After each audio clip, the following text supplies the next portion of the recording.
Edmonds, and I will be talking about immigration issues. Across the nation, immigrants crossing the border to have children.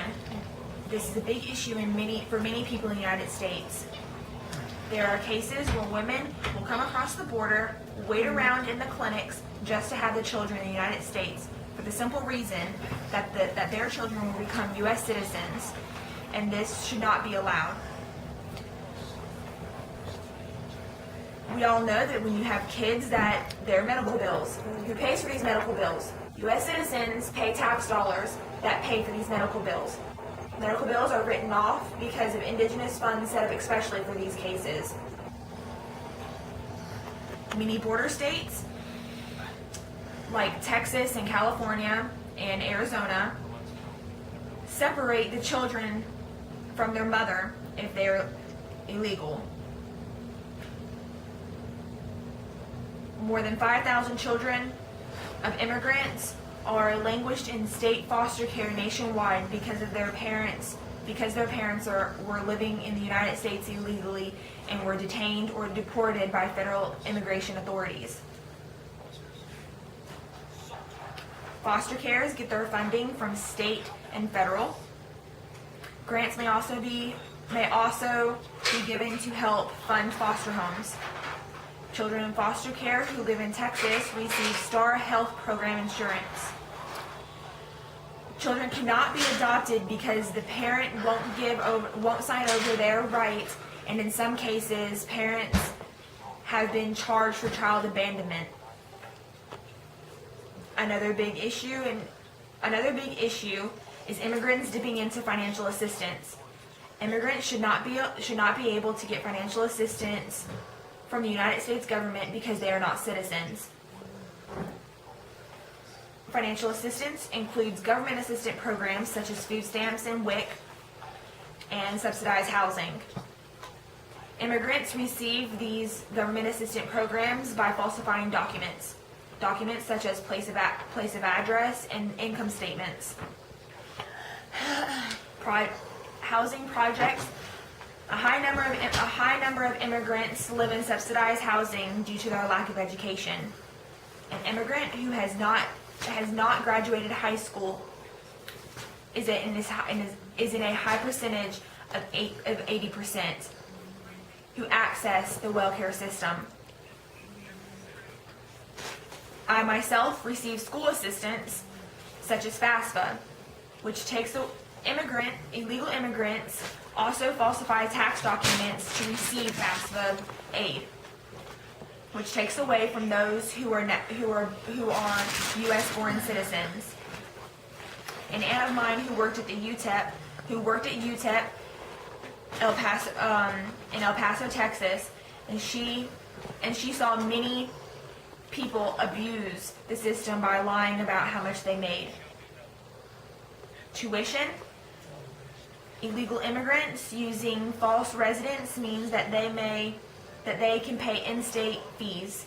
Some colleges now offer in-state tuition to illegal immigrants by charging legal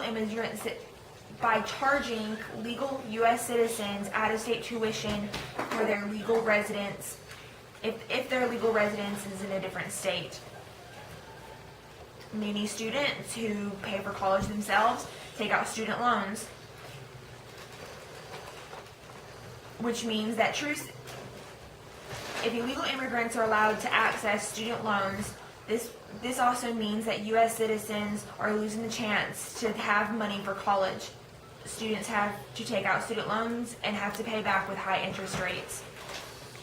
I believe that only those who are willing to go through the proper legalization of becoming a nationalized citizen should only be allowed to access these funds.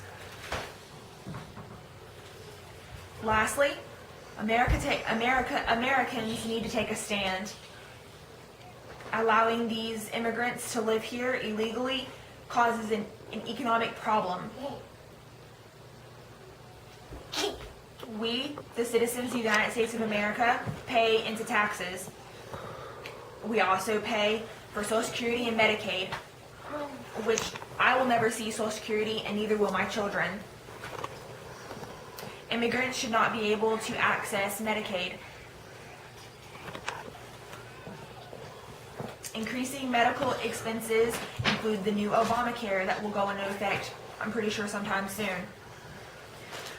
I have heard that you will now be required to have medical insurance, and if you do not, you will be faced with fines. Another issue that looms amongst Americans are racial problems. It still lingers everywhere you go. You cannot get away from it.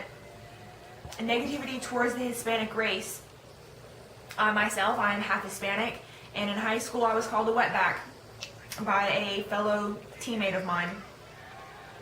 When people see Hispanics or Mexicans, people want to jump and think that maybe they do drugs, or that they live here illegally. Many Hispanics and Mexicans, they have been born here and are U.S. citizens and gain their citizenship the right way. But there are tons of stereotypes that circulate around immigration issues. Back in 2008, a Washington newspaper posted an article with shocking information, sharing that more than 12 million people are illegal in this country. These people are taking advantage of federal and state-funded programs that should only be used by people who are true-born citizens of the United States. I believe the process of getting this circulating problem fixed begins with us, the voters. Each election year, we have the right to vote for who we believe will do right by us. Based on the intent of the framers of the 14th Amendment, some believe that Congress could exercise its Section 5 powers to prevent the children of illegal aliens from automatically becoming citizens of the United States. I would have to agree that politics should start to do right by us, the people of the United States, so we no longer have to suffer for their issues on not doing the right thing. Thank you.